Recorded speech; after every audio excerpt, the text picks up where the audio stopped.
Hello ma'am. Hello sir, कैसे हैं आप? बस बढ़िया मैम, आप बताइए कैसा चल रहा है। All well. मेजर मेंस खत्म हो गए हैं तो अब एक नई वेव जो है, स्टूडेंट्स वाली वेव जो है, हम्म। उनके ऊपर फोकस करना है। आप बताइए सर, आपने तो इस बार मेंस दिए भी हैं, मैंने सुना। मैं तो सारे ही पेपर दिया हूँ इस बार। Wonderful.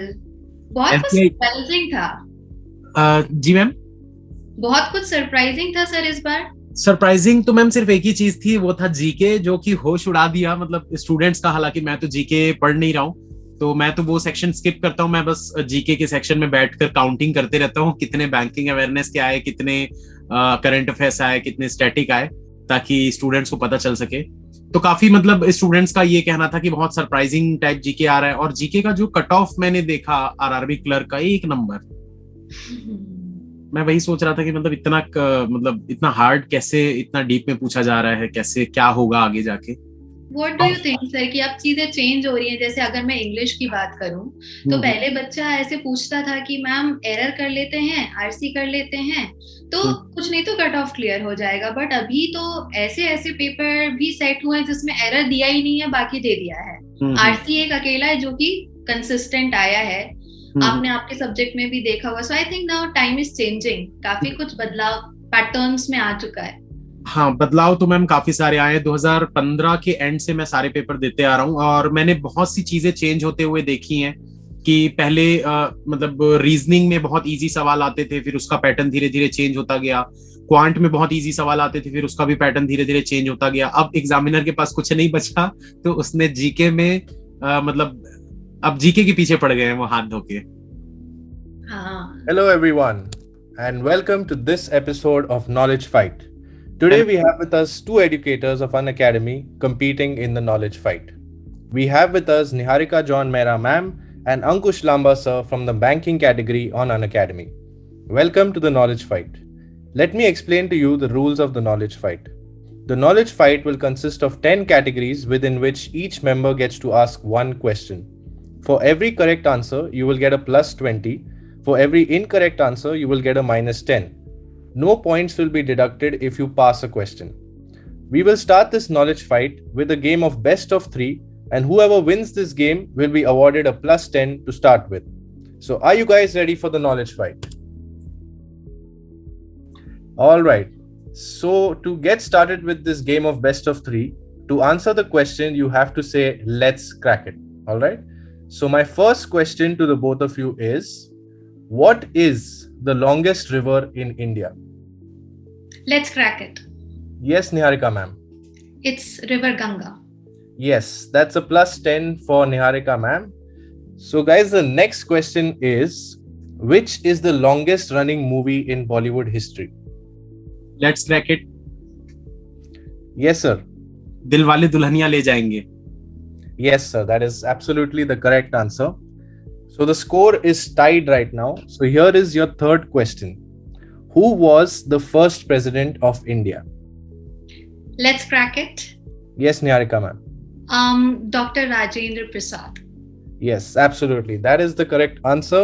So Niharika ma'am wins this game of 3 and she gets a plus 10 to start with in this knowledge fight. So now let's move to the first category of this knowledge fight. The first category is India geography. तो sir, आपने ये सुना होगा कि बीच में यार ऐसा होता रहता है काफी बार कि नाम चेंज करे जाते हैं, और एक आइलैंड से जुड़ा हुआ ये मेरा क्वेश्चन है आपसे। ओके, कि रिसेंटली ऐसा हुआ था कि एक आइलैंड जिसका नाम पहले व्हीलर आइलैंड था, उसका नाम बदल कर कुछ रखा गया था और वो काफी फेमस हुआ था, न्यूज में भी रहा था। क्या नाम चेंज हुआ है? फॉर्मर नेम व्हीलर आइलैंड है। इसका आंसर मैम मुझे पता है, काफी अच्छे से पता है, क्योंकि ये उस समय का क्वेश्चन है जब मैं बैंक एग्जाम्स की तैयारी कर रहा था। तो करंट अफेयर्स मतलब पढ़ता था दिन में 2-2 3-3 घंटे। अब्दुल कलाम आइलैंड के नाम से रखा गया है। Okay, well done. मतलब मुझे लगा था मैं कठिन क्वेश्चन दे रही हूँ, बट यू क्रैक्ड इट। नहीं, ये पुराना क्वेश्चन है। अगर आप कुछ लेटेस्ट में अगर पूछे रहते, या मतलब और कुछ और पुराना पूछे रहते, तो शायद हो सकता था। Okay okay. चलिए, मैं अब मेरी बारी।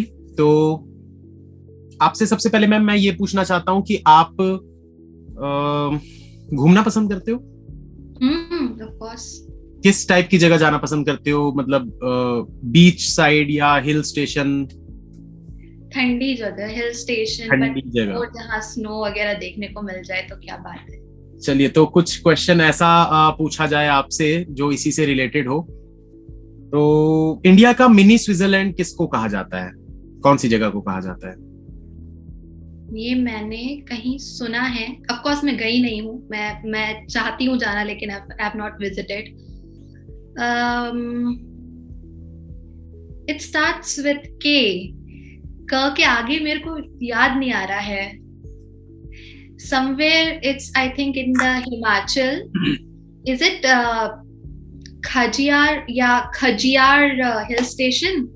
जी जी बिल्कुल मैम, ऐसा ही कुछ नाम है, मतलब एग्जैक्ट नाम तो मुझे भी नहीं पता है, बट ऐसे ही कुछ नाम है। प्रोनाउंसिएशन अलग अलग रहते हैं सबके। That's how it is. Ma'am आपको इसके पूरे पॉइंट्स मिलते हैं। Thank you. All right. So at the end of the first question, the score is Niharika ma'am at 30 points and Ankush sir at 20 points. Let's move to the next category. This is banking history. Okay. History. Yes. मैंने तो bank में काम किया है, कुछ तो knowledge होगा। थोड़ा सा कठिन है क्योंकि मुझे लगता है ये जो क्वेश्चन है ये साल के ऊपर बेस्ड है, ईयर के ऊपर बेस्ड है, so that's why I feel, but of course आपका एक्सपीरियंस है तो अब मुझे लग रहा है कि शायद हो सकता है मैंने इजी क्वेश्चंस बना लिए आपके लिए। एनीवेज, तो नेशनलाइजेशन के बारे में है ये क्वेश्चन कि आरबीआई का नेशनलाइजेशन किस साल में हुआ था? मुझे पता है बट मैं थोड़ा सा कंफ्यूज्ड हूँ इस चीज में। 45 49 में समथिंग, 47 49। पक्का सर? सोच लीजिए एक बार, 45 भी हो सकता है, 47 भी हो सकता है। नहीं। आपने अभी थोड़ा बोला ना कि आपको कंफ्यूजन है। 49 मैम, 49 कंफर्म, 47 के बाद ही था 49 कंफर्म एकदम। You got it. Now your turn. आपने नेशनलाइजेशन के बारे में पूछा तो चलिए मैं भी कुछ नेशनलाइजेशन के ऊपर ही एक सवाल लेकर आता हूं आपके लिए।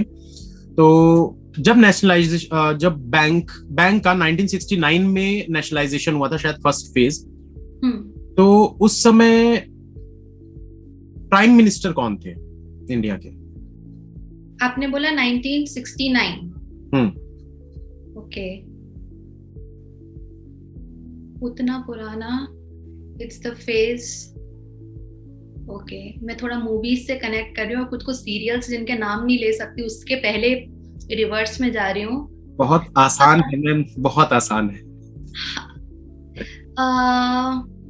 इज इट आपने पीएम पूछा राइट? जी, पीएम इंदिरा गांधी जी। बिल्कुल सही। अगर आपको इमरजेंसी के बारे में पता होगा तो ये चीज तो बिल्कुल पता ही होगा।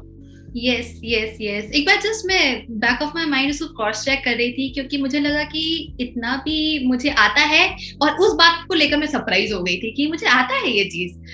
Yes, so there we go. तो मैम इसके लिए आपको मिलते हैं 20 points. Thank you. All right. So at the end of the second question, the score is Niharika ma'am at 50 points and Ankush sir at 40 points. Let's move to the next category. This is banking vocabulary.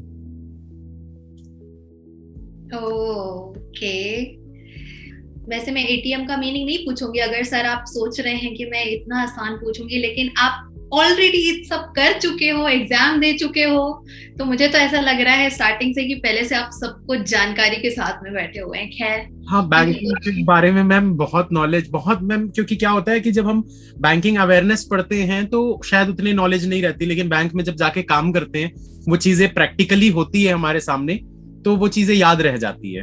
वही advantage चल रहा है वो आपका, वो तो advantage आप carry करते हो। ये तो है। चलिए सर, एसएलआर क्या होता है आप ये समझा दो। बड़ा सिंपल है मैम, एसएलआर बस इसका अभी कितना चल रहा है वो मत पूछिएगा, वो मुझे नहीं पता। एसएलआर का फुल फॉर्म होता है statutory liquidity ratio. Okay, you are right. सही है।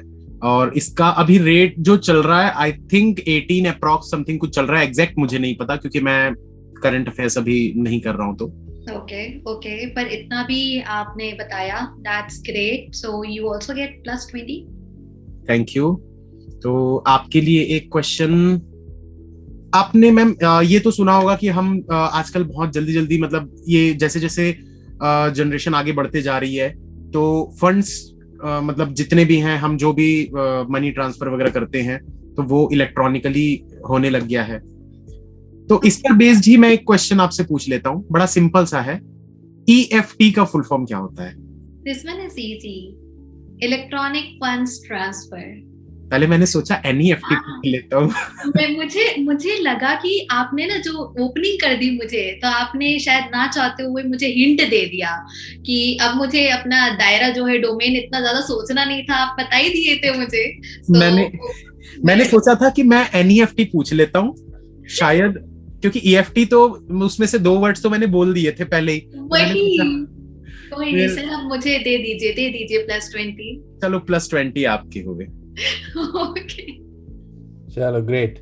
At the end of this question, the score is Niharika ma'am at 70 points and Ankush sir at 60 points. Let's move to the next category now. This is Budget 2021. Okay sir, we all do one thing, that is कि हम जिम्मेदार नागरिक होने के नाते अपना income tax file करते हैं, ठीक है। तो पिछले साल इस तरीके से कुछ हुआ था कि सीनियर सिटीजन के लिए कुछ एज में बदलाव हुआ था। ओके, तो वो एज सीनियर सिटीजन की जो इनकम फाइल करने की है, वो क्या नई एज कर दी गई थी, ये आपका क्वेश्चन। 60 से पर, मतलब उनके लिए अब नहीं करना है, पहले उनके लिए जो कैप था वो कुछ और था, लेकिन अब नहीं, जो नहीं करना है अब 75 इनको नहीं करना है, 75 अबव। हाँ राइट, अब इनको नहीं करना है, सो you get the points. Okay, तो आपके लिए मैम एक क्वेश्चन, अभी ऐसे जो हालात चल रहे हैं कोविड के, तो कोविड से रिलेटेड ही एक क्वेश्चन आपसे पूछा जाएगा। बजट में कोविड के लिए जो वैक्सीनेशन था, उसके लिए कितना बजट, कितना अमाउंट रखा गया था कोविड वैक्सीन के लिए? अच्छा, ये तो नंबर वाला क्वेश्चन है, एंड दिस इज समथिंग जो कठिन होता है। ऑफ कोर्स क्रोर्स में था। कुछ हिंट देंगे सर, कुछ ब्रैकेट बताएंगे? हिंट मैम चलिए मैं आपको देता हूं, 7 का भी मल्टीपल है, 5 का भी मल्टीपल है। हाँ, तो ज्यादातर राउंड फिगर्स या ऐसे ही होता है, मतलब लाइक इट्स 5 के टेबल में एंड 7 के टेबल में। Let me take a shot at it, जो थोड़ा बहुत मुझे ध्यान है। देखिए, ऐसा नहीं है आप उसको करोर्स में ना भी बताएं, अगर आप सिर्फ नंबर भी बता देंगे तो चलेगा, इट्स ओके।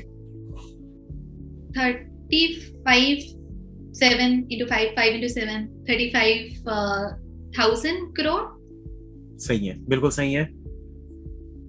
इसके लिए भी आपको मिलते हैं 20 पॉइंट, जो कि देने नहीं चाहिए थे, हिंट दिया है मैंने, पर कोई बात नहीं, 20 पॉइंट्स आपको मिलते हैं। You are generous, sir. Thank you so much. Thank you. Great. So at the end of this question, it is Niharika ma'am at 90 points and Ankush sir at 80 points. Let's move to the next category now. This is Riddles. Okay. So sir, पहेली है, और मैं भी देखना चाहती हूँ और हमारे व्यूअर्स भी देखना चाहते हैं कि आप इस पहेली को कितने अच्छे से सुलझा सकते हैं। आप रीजनिंग में तो पजल्स बहुत कराते हो, तो ये वाला भी, पर मुझे लगता है कि आप कर लेंगे। ध्यान से सुनिएगा, ठीक है सर? ये एक ऐसी चीज है, ठीक है, जिस पर जब उसमें लाइफ होती है, ये एक्स चीज में जब लाइफ होती है, तो उसके ऊपर जब हम चलेंगे तो वो कुछ भी नहीं बोलेगी, चुप रहेगी, साइलेंट। लेकिन जब ये डेड हो जाती है, यही चीज जब मर जाती है और अब इसके ऊपर हम चलेंगे तो ये आवाज करती है। Life and dead. हाँ, जब जीवित है, जब उसमें लाइफ है, उस पे चल दो, कोई आवाज नहीं, कुछ नहीं, शांत बिल्कुल। लेकिन जब वो मर जाती है तब आवाज करती है। लाइफ होती है 3 चीजों में, इंसानों में, जानवरों में और पेड़ों में। इंसान और जानवर तो आवाज करेंगे नहीं, मरने के बाद पेड़ ही कर सकते हैं। अच्छा, पेड़ों के पत्ते पेड़ों के पत्ते। एब्सोल्युटली राइट, आप तो बिल्कुल सर डाइसेक्शन कर दिया आपने क्वेश्चन का कि लाइफ होती है 3। यस यू आर राइट कि पत्ते होते हैं, जब वो उसमें लाइफ होती है तो वो आवाज नहीं करते, बड़े सॉफ्ट होते हैं, बट सूखे पत्तों पे चलने पे आवाज आती है। हाँ हाँ जी, so you get 20 points. Okay, चलिए आपके लिए एक बहुत ही अच्छा सा वैसे मैम खाने में क्या पसंद करते हो आप? सर स्टूडेंट्स देख रहे हैं, मैं अभी क्या क्या नाम लूं, लिस्ट खुल जाएगी। नहीं, कोई एक डिश ऐसी जो बहुत आप पसंद करते हो? मुझे बर्गर्स पसंद है। अच्छा, और घर का बना हुआ में? घर का बना हुआ I like chicken curry. Chicken curry, चलो आएंगे कभी खाने के लिए फिर। Most welcome. तो चलिए खाने से रिलेटेड एक सवाल आपसे पूछता हूँ। ऐसी कौन सी चीज है जो खाने के लिए खरीदी जाती है पर खाई नहीं जाती? मतलब हम उसको खरीद के लाए हैं सो दैट हम खा सकें। हाँ, आप लेकिन खाने के लिए ही खरीदते हो, आप मार्केट जाते हो और आप उसको खरीदते हो खाने के लिए, ओके, लेकिन आप उसको खाते नहीं हो, वो सिर्फ रखी रह जाती है। दिस इज ट्रिकी, क्योंकि अगर मैं कुछ खरीद रही हूँ तो if I am paying I am gonna eat it. सवाल को अच्छे से सुनिएगा मैम, मैं एक बार फिर से रिपीट करता हूँ, इजी है, ट्रिकी नहीं है। आप कोई चीज ऐसी खाने के लिए खरीदते हो लेकिन खाते नहीं हो। फिर मैं खाने के लिए क्या खरीदती हूँ, लाइक चिप्स चॉकलेट, पर ये सब तो कंज्यूम हो जाते हैं। फिर और क्या खरीदते, अनाज खरीदते हैं, उससे वेस्ट तो कुछ भी नहीं होता है ऐसा जो हम नहीं खाएं। दवाइयां तक अगर खरीदते हैं तो कंज्यूम करते हैं। सोचो सोचो। अच्छा क्वेश्चन है, बहुत अच्छा क्वेश्चन है। काफी सारे स्टूडेंट्स भी शायद सोच रहे होंगे कि इसका आंसर क्या हो सकता है। मैं सारे आइटम्स गिन रही हूँ सर कि मैं ये खाती हूँ, लेकिन मैं जब उसको खरीद कर लाती हूँ तो मैं खाती हूँ उसे। आई मीन वो लॉजिकल फ्लो हो रहा है, पर मैं समझ सकती हूँ यार कुछ ना कुछ ट्विस्ट जरूर है। बिल्कुल बिल्कुल है। ओके सर, जस्ट कुछ सेकंड्स और लूंगी सोचने के लिए। फूड आइटम्स के लिए अगर देखें तो भले ही वो स्नैक्स हो, मेन कोर्स हो, रॉ हो, फ्रूट फल वेजिटेबल सभी खाया जाता है। बीज नहीं खाए जाते, आई मीन सीड हम निकाल देते हैं। बट आप सीड खरीदते नहीं हो ना? हाँ खरीदते नहीं है, राइट राइट राइट, वो तो फल खरीद कर आते हैं। खाने के लिए खरीदते हो तो सीड कोई खाने के लिए नहीं खरीदता। हाँ नहीं वैसे खरीदते और हैं, खरीदते भी हैं और खाते भी हैं उसको, पंपकिन सीड्स वगैरह, बट हाँ, वो ठीक है, वो मैं समझ भी वो नहीं है। पास नहीं आ रहा सर दिमाग में, सिर्फ खाने की चीजें आ रही है दिमाग में, मेरे को नहीं खाने वाली चीज आ ही नहीं रही है। सोच लीजिए मैम, लास्ट 1 मिनट और आपको देते हैं। ऐसी कौन सी चीज है जो खाने के लिए खरीदते हैं लेकिन खाते नहीं? सर मैंने इतने सारे डिशेस और इतने सारे ऑब्जेक्ट्स के नाम दिमाग में लेकर आ गई, बट एट द एंड मैं सभी खा रही हूँ। चलिए, तो आप पास करना चाहोगे इसको? Yes sir. Plates ma'am, plates खाने के लिए खरीदते हैं। खाने के लिए, ओके, ये के लिए का था। बस वही था, इसलिए मैं बार बार क्वेश्चन रिपीट कर रहा था, खाने के लिए, खाने के मैं लिए। उसमें खाना खाना जो है उस पर मेरा फोकस जा रहा था। मैं वो के लिए, वो ग्रामर वाला पार्ट में हिंदी का, ओके कि हम उसको, ठीक है, अ गुड वन। और अगर किसी व्यूअर ने क्रैक करा है तो कुडोस टू यू ऑल जिसने क्रैक कर लिया। बहुत अच्छा सवाल था ये, मतलब चलिए। That was indeed a great question, sir. And with that question, at the end of that question, we have Sir Ankush sir at 100 points and Niharika ma'am at 90 points. So Ankush sir has taken the lead. Now let's move to the next category. This is Indian history. आप कभी कुतुब मीनार घूमने गए sir? Qutub Minar गया हूँ ma'am, मैं एक बार हैदराबाद में रहा था, मैं 1 महीना तो गया हूँ। गए हैं, ओके ओके। कैसा लगा आपको, मजा आया घूम के? You like that kind of historical place? हाँ, अब ये मत पूछिएगा कहाँ है, क्योंकि मैंने पहले ही आंसर आपने बता दिया, वो मैं पूछने भी नहीं वाली थी सर हिस्ट्री है। अच्छा। हिस्ट्री में कहाँ है तो ज्योग्राफी आ जाएगा ना। इसको बनाया किसने? छोटा सा क्वेश्चन। इसका आंसर मैम सिंपल है, क्योंकि कुतुब मीनार जो है वो पूरा नाम सर सॉरी टू इंटरप्ट, पर पूरा नाम बताना पड़ेगा sir. Qutub Qutubuddin Qutubuddin something something. थोड़ा सोचिए सर, समथिंग समथिंग को भी पूरा कर दीजिए। अभी मैं पीछे चल रही हूँ, थोड़ा पुश करना पड़ेगा।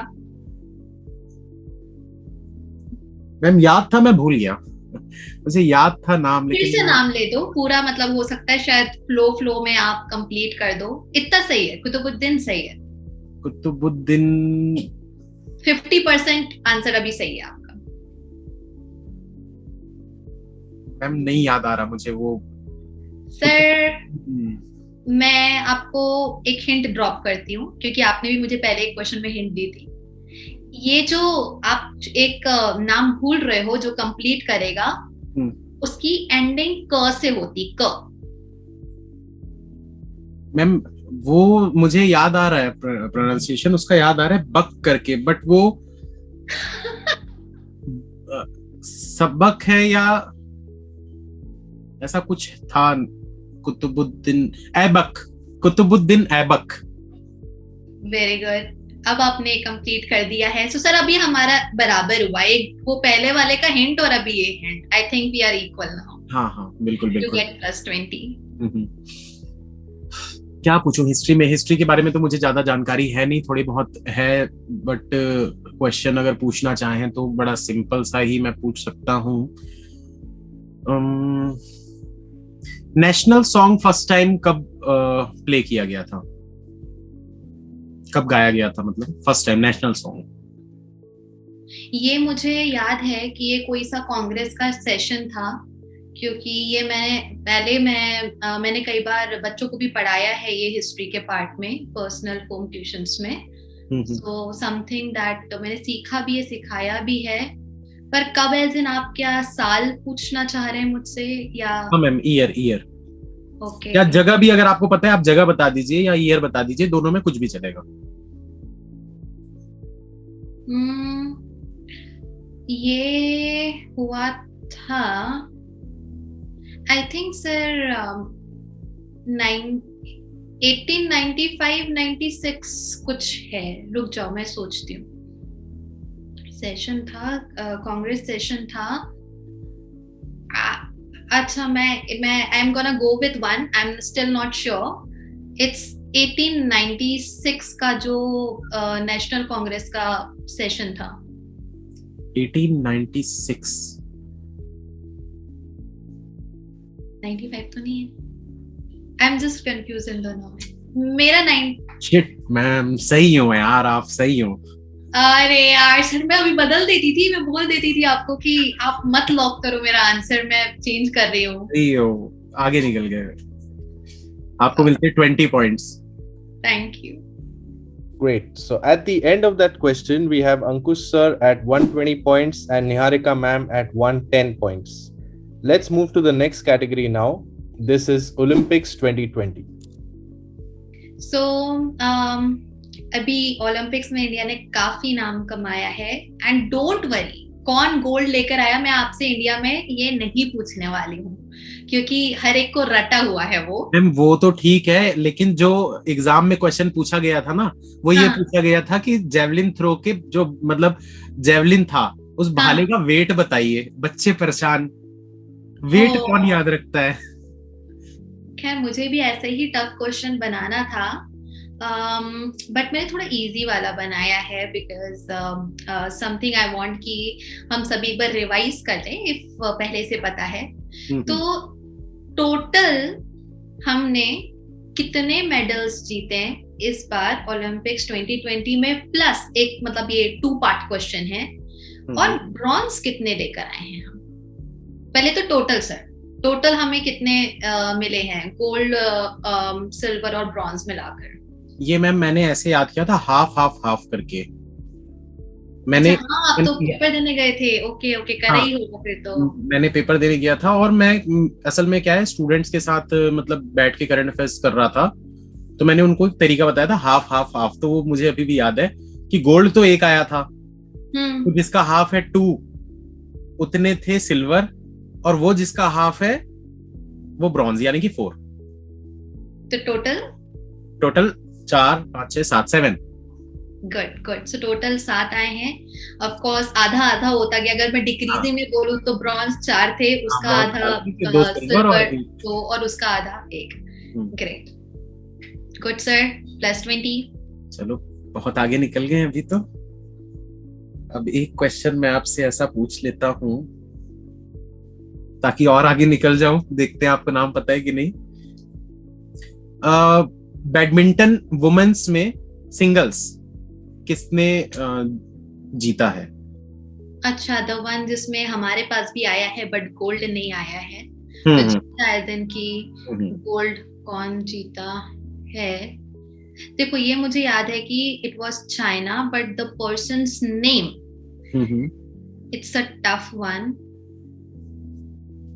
ये तो मैम टफ तो है, मैंने भी लिख के रखा हुआ है अपने पास। नहीं, मैंने इसको एक तरीके से समझा था, मतलब when I was going through this part ना, कि ओलंपिक्स के क्या क्या हैं, तो इट वाज नॉट समथिंग जो कि ऐसे ही याद कर लो। तो मैंने ना वो चेन से याद रखा था, द चेन वी वेयर। तो वो निमोनिक थोड़ा सा था, लेकिन उसके आगे का याद नहीं आ रहा। वो चेन है, I think it's Chen Fei. बीच में कुछ आता है दो, उसका YU करके, या फिर एक अकेला U है। ओके, YU मैंने भी लिख के रखा था। एक तो वैसी मेरी इंग्लिश वीक है, प्रोनाउंसिएशन तो मेरा और माशाअल्लाह। तो उसमें ये नाम ऐसा था कि मैं इस क्वेश्चन को लिख कर रखा था कि चलो इसका आंसर मुझे पता रहना चाहिए। Chain YUFEI, chain you Fei ऐसा नाम है। या बिल्कुल सही। So at the end of this question, the score is Ankush sir at 140 points and Niharika ma'am at 130 points.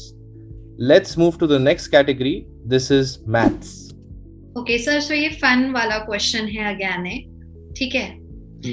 एक ग्रैंडफादर है, 2 फादर्स हैं और 2 सन्स हैं। एक ग्रैंडफादर, 2 फादर और 2 सन्स। हाँ जी, इनको मूवी देखना है। ओके, और इन लोगों ने अपना अपना पर्सनल टिकट खरीदा है। टोटल कितना टिकट खरीदा गया है? ये तो ब्लड रिलेशन का क्वेश्चन हो गया। एक ग्रैंडफादर है, एक ग्रैंडफादर, 2 फादर, 2 सन। अच्छा, तीतर के 2 आगे तीतर, तीतर के 2 पीछे तीतर, टोटल 3। Yes sir. एक ग्रैंडफादर, उसका सन जो इसका फादर है, तो इसके ये फादर, इसके ये फादर, तो टोटल ये 2 फादर हो गए, और इसका ये सन और इसका ये सन, तो 2 सन हो गए, तो टोटल 3। जी जी जी जी, करेक्ट, यू गेट +20। चलो अब मेरी बारी। बहुत सिंपल सा क्वेश्चन पूछूंगा मैम मैं, तो लॉजिक लगाइएगा बस। इसमें लॉजिक लगाना है, इसमें आपको ना कुछ मैथ्स नहीं लगाना है, लॉजिक लगाना है कि 100 में से आप 10 कितने बार माइनस कर सकते हो? 100 में से आप 10 कितने बार माइनस कर सकते हो? आपने बोला लॉजिक लगाना है बस। 10 बार। सोच लीजिए।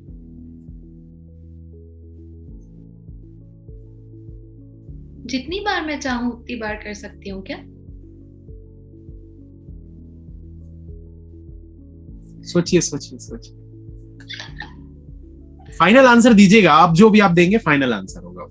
अच्छा, तो फिर से मैं रिपीट कर देता हूं, 100 में से आप 10 कितने बार माइनस कर सकते हो? ये क्वेश्चन फिर आपको रिडल वाले सेक्शन में पूछना चाहिए था सर। अब मैं अभी कंफ्यूज हो रही हूँ कि मैं लॉजिकली सोचूं कि लॉजिकली सोचना है मैम, लॉजिकली प्रैक्टिकली आप सब। हाँ समझ गई, सबको एक ही वाला अली हो गया है यहाँ पर। आंसर तो एक ही आएगा इसका।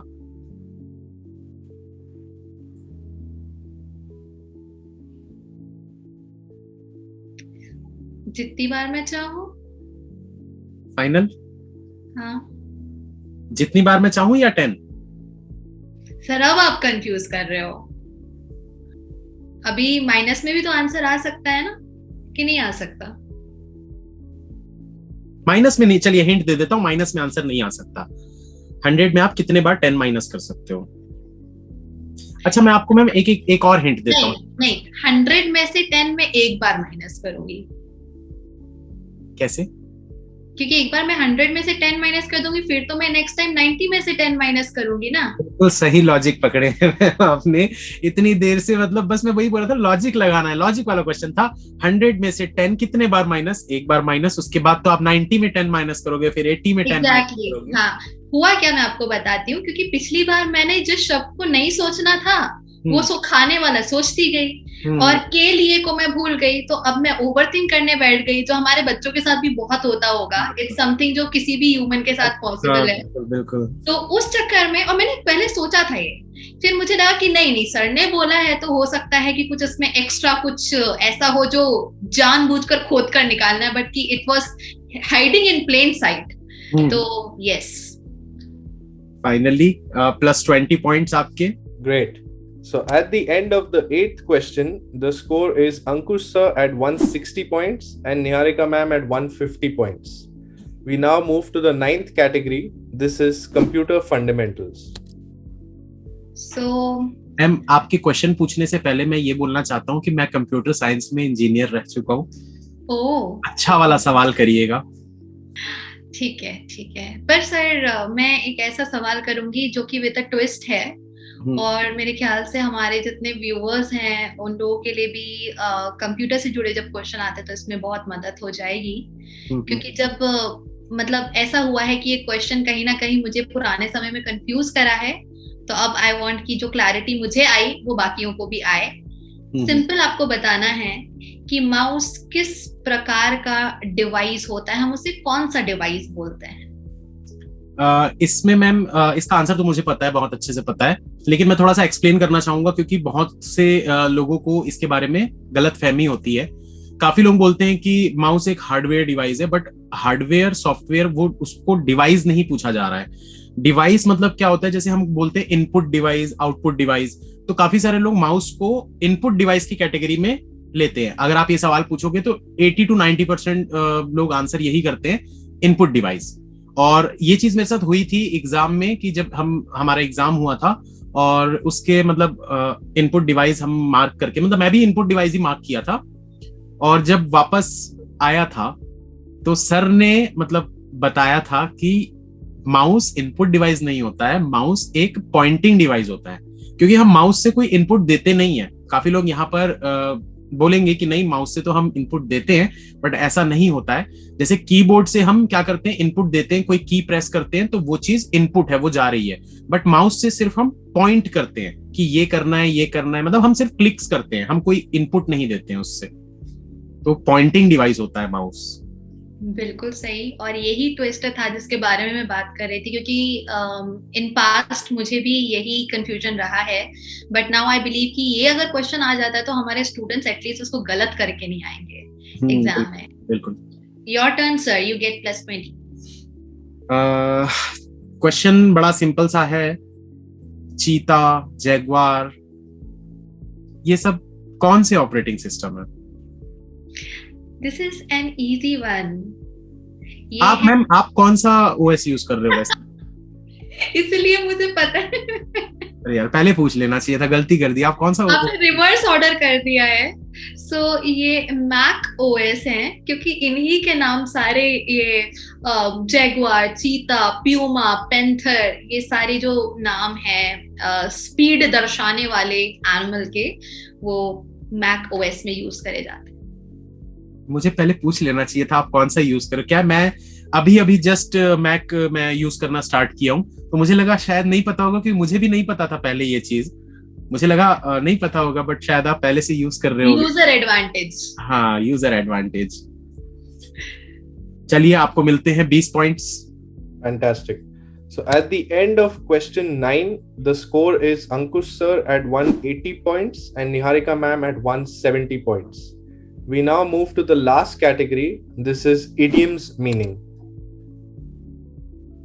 ओके सर, मुझे अपना तुर्क का इक्का निकालना पड़ेगा क्योंकि अभी मैं आपसे थोड़ा पीछे चल रही हूँ।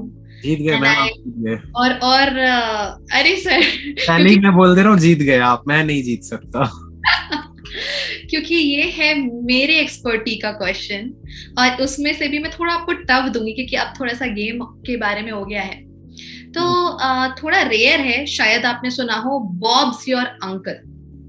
मैंने नहीं सुना, मैंने कुछ नहीं सुना मैम। इंग्लिश इंग्लिश में मैंने कुछ नहीं किया, मैंने सिर्फ और सिर्फ रीडिंग कर करके मैं अपनी इंग्लिश इंप्रूव किया हूँ। ग्रामर का तो कुछ नहीं पता, ठीक है, इडियम मैं एक बार फिर से बताती हूँ आपको, आप कोशिश करना, मतलब जैसे एक स्टूडेंट होता अच्छा है। मैम, मैंने एक चीज मैं पूछना हाँ चाहूंगा पहले तो, इडियम्स का मतलब क्या होता है? सर, ये मुहावरे होते हैं। अच्छा, मुहावरे, ठीक है, मतलब मैं सही समझा था। हाँ जी, हाँ जी, मुहावरे होते हैं।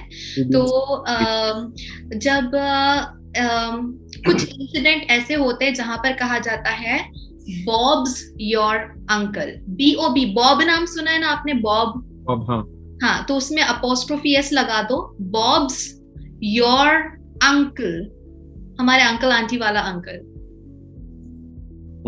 ये बड़ा मजेदार सा इडियम है। और अगर आप कोशिश करें, जैसे एक स्टूडेंट क्रैक करे, सपोज एग्जाम में आ गया, एक बार आ चुका है पिछले सालों में बाय द वे, बट मुझे भी याद नहीं एग्जैक्टली किस साल में किस एग्जाम में आया था, बट समथिंग जो एक बार तो आया है। क्या सोचेंगे आप, किससे रिलेटेड होगा ये? अब तुम्हारे चाचा हैं। सर हाँ, यही तो चीज है ना कि इडियम में हम इसको ट्रांसलेट थोड़ी ना करते हैं। बॉब्स योर अंकल, बॉब तुम्हारे चाचा हैं। इसका चाचा मामा ताऊ से लेना देना है ही नहीं। Bobs your uncle. इसके बाद में आप भी बोलोगे कि मैम इंग्लिश जो है, मतलब है कुछ अलग है इसमें। मैम मैं तो पहले ही बोला था आप जीत गए। ये जो तुरुप का इक्का आपने आखिरी में फेंका है ना, ये गलत हो गया। रीजनिंग नहीं है अभी मुझे, मतलब बहुत ज्यादा जरूरत महसूस हो रहा है कि रीजनिंग पूछ लेना था। क्वेश्चन होना चाहिए था इंग्लिश के बदले। Bobs your uncle, pass. That's it. कई बार जैसे हम ऐसे बोलते हैं ना बातचीत में कि आपको रीजनिंग के मॉक लगाने हैं, इंग्लिश के मॉक लगाने हैं, और कौन का मॉक लगाना है, एंड दैट्स इट, आपका काम हो गया, इस तरीके से। तो कई बार जब हम एक एक्सप्रेशन देते हैं कि ऐसा करना है, ऐसा करना, एंड दैट्स इट, तो दैट्स इट काम हो गया, उसके बदले एक इडियम का यूज करा जाता है, और ये है बॉब्स योर अंकल। और अगर मैं थोड़ा और इसको इंटरेस्टिंग बनाऊं, तो मैंने ये इडियम सीखा था मिशन इम्पॉसिबल देखते समय पे, कि वो पूरा प्लानिंग करता है वहां पे और फिर बोलता है that's it bobs your uncle. तब मैंने सोचा कि अच्छी इडियम है, एंड ये इडियम फिर मैंने पुराने PYQs में भी एक जगह देखा था, तो दैट्स इट उसका मीनिंग होता है। मैम यहाँ पर भी ना मेरे साथ धोखा ही हो गया, क्योंकि मिशन इम्पॉसिबल मैंने कम से कम 4 बार देखी है, लेकिन मैं हर बार हिंदी में देखता हूँ, इंग्लिश में नहीं देखी मैंने। ये गलती हो गई। Your turn sir. Has bigger fish to fry. ये मुझे पता है सर, और ये तो अभी अभी बच्चों को करवाया भी है। पता ही होगा मैम, इंग्लिश के टीचर हो आप, मैं कहाँ फंस गया यार। बिगर फिश, अगर मैं स्टूडेंट्स को भी, यहाँ पर व्यूअर्स को ही बताऊं, तो बिगर फिश टू फ्राई का मतलब है कि मेरे पास अभी जो है उससे ज्यादा इंपॉर्टेंट काम एक है। I have a bigger fish to fry. तो आप जो भी बोल रहे हो ठीक है, वो सही है, लेकिन मेरे पास इससे बड़ा काम अभी पेंडिंग है, so I have more important work to do, इसका मीनिंग होता है। चलिए, तो आपको मिलते हैं 20 पॉइंट्स। जीत गए मैम आप। इंग्लिश के बल पे जीत गई सर। पहले तो मेरा मन कर रहा था चीटिंग है, हम नहीं खेलेंगे।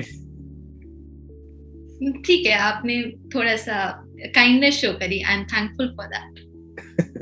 चलिए, बहुत अच्छा लगा ma'am. Yes, so at the end of this knowledge fight, we have Niharika ma'am who has won it with a score of 190 points, and Ankush Lamba sir comes a close second with 180 points. This was a fun knowledge fight to watch. Now I would request the both of you to share a message with your students.